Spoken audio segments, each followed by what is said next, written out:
Ahoj přátelé, dneska chtěla bych vám ukážu různé druhy dronů. Jo.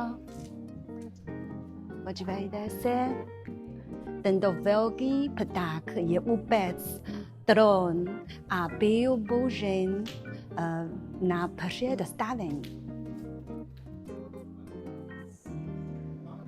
A tento dron za sebou, podívejte se, že osvětlení tohoto dronu může utrvat až k 6 hodin. A takový dron může unést až 200 kilometrů.